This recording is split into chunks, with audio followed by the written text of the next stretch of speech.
함께 기도하겠습니다. 사랑해 주님, 감사합니다. 새 한 주를 시작할 수 있도록 우리에게 은혜 주신 주님 감사합니다. 어제 주 앞에 드린 예배의 모든 은혜와 또 능력을 받고 이 한 주도 믿음으로 시작하기 원합니다.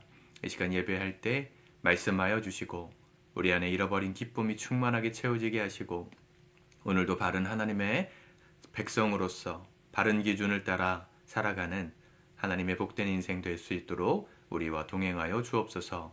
예수님의 이름으로 기도드립니다. 아멘. 찬송가 586장 찬양하시겠습니다.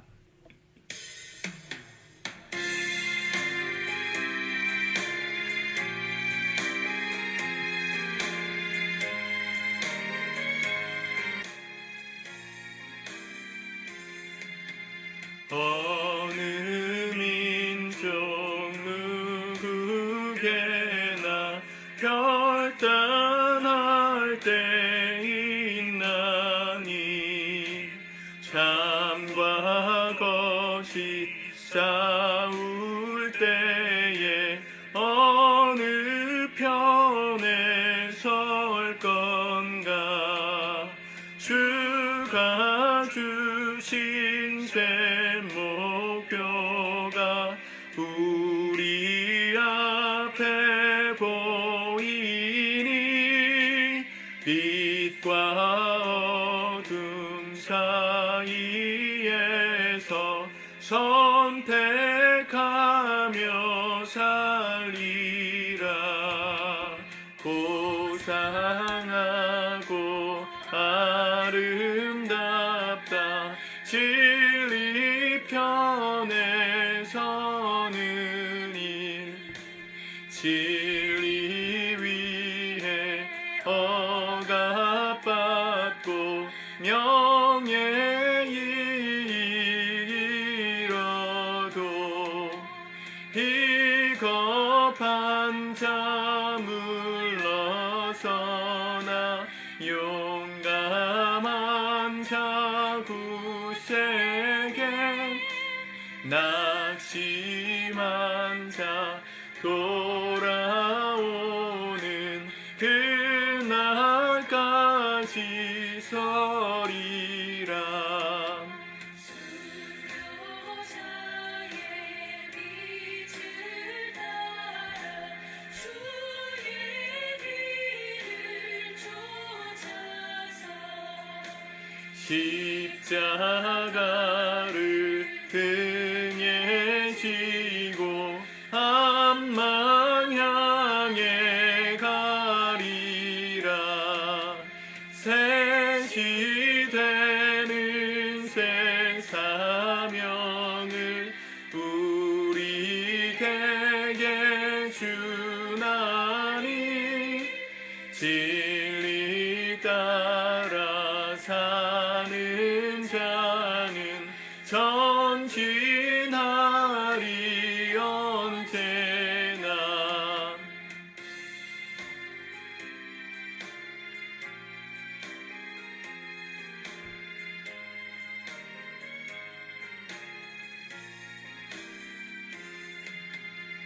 악이 비록 성하여도 진리 더욱 강하다. 진리 따라 살아갈 때 어려움도 당하리. 우리 가는 그 앞길에 어두운 장막 덮쳐도 난 이미 함께 계셔 항상 지켜 주시리.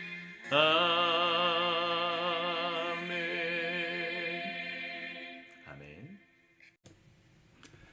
오늘 함께 보실 하나님 말씀 여호수아 9장 1절에서 15절 말씀을 먼저 읽고 묵상하도록 하겠습니다. 9장 이후에 요단 서쪽 산지와 평지와 레바논 앞 대해 연안에 있는 헷 사람과 아모리 사람과 가나안 사람과 브리스 사람과 히위 사람과 여부수 사람의 모든 왕들이 이 일을 듣고 모여서 일심으로 여호수아와 이스라엘에 맞서서 싸우려 하더라. 기브온 주민들이 여호수아가 여리고와 아이의 행한 일을 듣고 꾀를 내어 사신의 모양을 꾸미되 헤어진 전대와 헤어지고 찢어져서 기운 가죽 포도주 부대를 나귀에 싣고 그 발에는 낡아서 기운 신을 신고 낡은 옷을 입고 다 마르고 곰팡이가 난 떡을 준비하고 그들이 길갈 진영으로 가서 여호수아에게 이르러 그와 이스라엘 사람들에게 이르되 우리는 먼 나라에서 왔나이다. 이제 우리와 조약을 맺읍시다. 하니 이스라엘 사람들이 히위 사람에게 이르되 너희가 우리 가운데 거주하는 듯하니 우리가 어떻게 너희와 조약을 맺을 수 있으랴? 하나 그들이 여호수아에게 이르되 우리는 당신의 종들이니이다. 하매 여호수아가 그들에게 묻되 너희는 누구며 어디서 왔느냐? 하니 그들이 여호수아에게 대답하되 종들은 당신의 하나님 여호와의 이름으로 말미암아 심히 먼 나라에서 왔사오니 이는 우리가 그의 소문과 그가 애굽에서 행하신 모든 일을 들으며 또 그가 요단 동쪽에 있는 아모리 사람의 두 왕들 곧 헤스본 왕 시혼과 아스다롯에 있는 바산 왕 옥에게 행하신 모든 일을 들었음이니이다. 그러므로 우리 장로들과 우리나라의 모든 주민이 우리에게 말하여 이르되 너희는 여행할 양식을 손에 가지고 가서 그들을 만나서 그들에게 이르기를 우리는 당신들의 종들이니 이제 우리와 조약을 맺읍시다 하라 하였나이다. 우리의 이 떡은 우리가 당신들에게로 오려고 떠나던 날에 우리들의 집에서 아직도 뜨거운 것을 양식으로 가지고 왔으나 보소서 이제 말랐고 곰팡이가 났으며 또 우리가 포도주를 담은 이 가죽 부대도 새 것이었으나 찢어지게 되었으며 우리의 이 옷과 신도 여행이 매우 길었으므로 낡아졌나이다. 한지라 우리가 그들의 양식을 취하고는 어떻게 할지를 여호와께 묻지 아니하고 여호수아가 곧 그들과 화친하여 그들을 살리리라는 조약을 맺고 회중 족장들이 그들에게 맹세하였더라. 아멘. 옷이 달라졌죠? 네. 어제 앞에 찬양 영상을 찍고 보니까 말씀 오늘 본문이 여호수아 9장이더라고요. 제가 토요일 본문으로 녹화를 뜨고 다시 녹화를 하는 겁니다. 찬양 부분만 앞부분을 인용했다는 점 양해 부탁드립니다. 오늘 하나님 말씀에 보면 기브온 사람들의 이야기가 나옵니다. 아이성 전투까지 하나님께서 승리하게 하셨습니다. 여리고와 아이성을 차례로 무찌르자 이 가나안 지역에 있었던 연안, 대해 연안에 있었던 1절에 보면 헷 사람, 아모리 사람, 가나안 사람, 브리스 사람, 히위 사람, 여부스 사람의 모든 왕들이 이 일을 듣고 모여서 일심으로 여호수아와 이스라엘에 맞서서 싸우려 하더라. 우리가 하나님의 뜻을 따라 승리를 할 때, 하나님이 우리의 삶에 승리를 주실 때 마냥 좋은 것만은 아니라는 걸 알 수 있습니다. 왜냐하면 마귀는 지금도 하나님의 일을 무너뜨리기 위해 대적자로서 서 있기 때문입니다. 우리가 주의 뜻을 따라 잘 살면 인생이 잘 풀리면 얼마나 좋겠어요? 우리가 하나님을 잘 믿으려고 할 때 반드시 악령의 역사, 마귀의 역사도 있다는 것을 기억하셔야 합니다. 일심으로 열심을 내가지고 우리를 넘어뜨리는 대적자들이 있을 수 있습니다. 새해 하나님 말씀 붙들고 잘 승리하고 계시죠? 근데 그 승리하는 그 결단과 각오를 무찌르기 위해서, 무너뜨리기 위해서 유혹하는 마귀의 공격이 늘 있을 수 있다. 그걸 생각하면서 사셔야 합니다. 너무 내 주변에 하나님 뜻대로 살려고 하는데 날 도와주는 환경이 안 되는 것 같고 오히려 날 대적하는 사람이 많아진다 싶으시면 잘하고 계신 겁니다. 하나님의 뜻대로 계속해서 살아가십시오. 마귀는 우리가 하나님의 뜻대로 살려고 할 때 공격하지 마귀 뜻대로 살려고 할 때 공격하는 자가 아니에요. 하나님의 뜻대로 살면 마귀가 우리를 공격할 겁니다. 두려워하지 마셔야 될 건 하나님의 뜻대로 살면 우리가 그들 마귀의 공격을 이기는 게 아니라 하나님이 우리를 대신하여 싸우시고 마귀의 모든 공격으로부터 이기게 해주실 겁니다. 오늘 그 승리가 저와 여러분들에게 경험되고 이 한 주 내내 그 은혜를 누릴 수 있기를 축복합니다. 3절에 보면 기브온 주민들이 여호수아가 여리고와 아이의 행한 일을 듣고 꾀를 내어 사신의 모양을 꾸미되 헤어진 전대와 헤어지고 찢어져서 기운 가죽 포도 부대를 나귀에 싣고 6절 그들이 길갈 진영으로 가서 여호수아에게 이르러 그와 이스라엘 사람에게 이르되 우리는 먼 나라에서 왔나이다. 이제 우리와 조약을 맺읍시다 하니 사실은 이 아이성 근처에 살고 있었던 민족입니다. 부족이었어요. 기브온. 나중에 10장에 가면 이 기브온 사람들은 사실은 용사가 많은 강한 민족이었다. 아이보다 더 강한 성이었다. 이런 표현이 나오거든요. 그런데도 그들은 하나님께서 여리고와 아이성에서 행하신 일들을 보고 두려워하여서 화친 조약을 맺고자 찾아갔던 겁니다. 근데 찾아가는 방법이 어땠습니까? 속이는 거였죠. 어떻게 속였어요? 먼 나라에서 온 것처럼. 여호수아가 묻잖아요. 8절에 여호수아가 그들에게 묻되 너희는 누구며 어디에서 왔느냐. 9절 그들이 여호수아에게 대답하되 종들은 당신의 하나님 여호와의 이름으로 말미암아 심히 먼 나라에서 왔사오니. 먼 나라에서 온 것처럼 꾸몄습니다. 그래서 출발할 때 가지고 왔던 떡과 음식은 다 곰팡이가 났고 마르고 옷도 다 헤어졌고 포도주를 담은 가죽 부대도 다 찢어졌습니다. 우리는 이렇게 약한 민족이니까 우리가 하나님이 당신들에게 행하신 일을 들어서 당신들과 화친하고자 왔으니 받아주십시오 했단 말이에요. 사실은 전략적으로 화친을 맺는 것은 전투의 방법 중에 하나인데 하나님이 여호수아에게 하신 말씀이 있었어요. 이 가나안 민족을 다 완전하게 진멸하라. 다 쓸어버려라. 하나도 남기지 말고 죄의 흔적을 지워버려라 하셨거든요. 만약에 기브온 사람들의 이 속임수를 간파하지 못하고 받아준다면 온전히 이 가나안 민족을 쓸어버리라고 하신 말씀을 수행하지 못하게 되는 겁니다. 이런 상황이 되었다면 어떻게 했을까요? 어떻게 했어야 할까요? 당연히 하나님께 기도하고 물었어야 되겠죠. 그런데 오늘 14절에 보면 무리가 그들의 양식을 취하고는 어떻게 할지를 여호와께 묻지 아니하고 여호수아가 곧 그들과 화친하여 그들을 살리리라 하는 조약을 맺고 회중 족장들이 그들에게 맹세하였더라. 살려줘라. 우리가 죽이지 않겠다. 맹세하는 조약을 맺었다는 겁니다.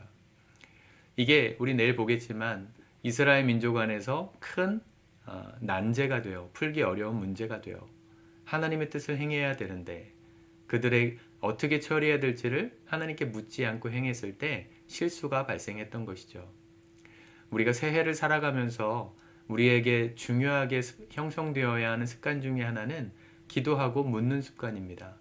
여호수아가 그들에게 물었죠. 너희는 누구며 어디서 왔느냐? 사람들에게 물어야 될 게 아닙니다. 우리 그리스도인들은 사람들에게 묻는 사람들이 아니고요. 하나님께 물어야 됩니다. 하나님께 묻고 기도하여서 우리의 삶을 가이드 받아야 되는데 정작 물어야 될 하나님께 묻지 않고 세상 사람들에게, 하나님 모르는 사람들에게, 세상에서 잘 나가는 것 같은 사람들에게 자꾸만 귀를 팔랑팔랑 하면서 물으면 우리가 실수할 수밖에 없다는 걸 깨달으셔야 합니다. 하나님이 여러분들의 삶에 인도자가 되시길 축복합니다. 세상에 그 누구도 선한 목자가 없어요. 우리를 인도하시는 좋으신 분은 하나님밖에 없습니다. 그분이 우리를 만드셨고 지으셨고 우리의 아버지이시기 때문에 가장 좋은 걸 허락해 주시고 응답해 주시는 분이시거든요.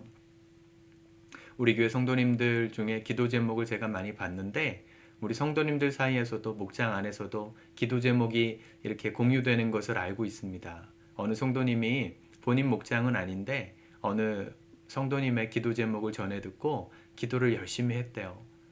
사실은 기도 제목이 있다는 건 아는데 어떤 구체적인 내용인지 몰라서 직접 찾아가셔가지고 어떤 기도 제목을 해드리면 좋겠어요. 기도해드릴 테니까 알려달라고 했는데 이 몸에 좀 병이 있으셔서 힘듦이 있으셨는데 그걸 놓고 기도를 부탁을 했고 그 기도 요청한 그분이 열심히 기도했답니다. 근데 새해가 되기 전까지는 그 기도를 부탁받기 전에는 이 질병 때문에 몸이 너무너무 힘드셨고 괴로우셨는데 새해가 되면서부터 그 증상이 사라지셨다는 거예요. 기도를 해달라고 요청하고 열심히 기도한 결과로 하나님이 몸의 불편함을 해결해 주셨다. 그분도 놀라고 기도하신 분도 은혜로 하나님께 영광을 돌린 이야기를 들었습니다. 기도하면 응답됩니다. 하나님은 지금도 살아계시기 때문에 우리가 기도하고 물으면 알려주시고 해답을 주십니다. 근데 그 좋으신 하나님을 제쳐두고 내 생각대로 또 다른 사람의 생각대로 자꾸 묻지 않고 행하면 하나님께 묻지 않고 행하면 실수할 수밖에 없습니다. 이번 한 주 우리가 열심히 훈련해야 될 거, 기도하고 묻는 거, 이거 열심히 훈련합시다. 시간 내서 기도하시고요. 또 우리가 같이 교회에 모여서 기도할 때, 금요 기도회 때 오셔서 기도하세요. 기도는 묻는 거예요. 하나님, 내가 이렇게 하겠습니다. 용서해 주세요. 이런 결단의 기도도 필요하지만 하나님 어떻게 해야 될까요? 내게 가르쳐 주세요. 알려주세요. 묻는 기도도 여러분들에게 시간이 필요한 거예요. 하나님 앞에 묻는 삶의 습관이, 영적인 습관이 올 한 해 아름답게 세워져 갈 수 있기를.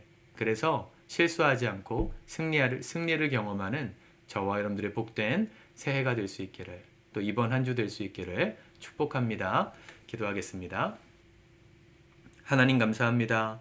주님의 말씀을 붙듭니다. 하나님께서 주시는 승리가 우리의 삶에 있습니다. 우리가 주의 뜻대로 행할 때 마귀도 우리를 넘어뜨리기 위하여 열심을 내고 있음을 늘 깨닫게 하시고 하나님께 물으며 기도하며 지혜롭게 하루하루 모든 삶과 모든 순간을 살아갈 수 있도록 우리를 인도하여 주시옵소서. 기도의 선한 습관이 우리 안에 몸속 아로 새겨지기를 원합니다. 열심히 주 앞에 물으며 오늘도 신중하게 한 걸음 한 걸음 믿음의 길을 걸어갈 수 있게 축복하여 주시옵소서. 예수님의 이름으로 기도드립니다. 아멘.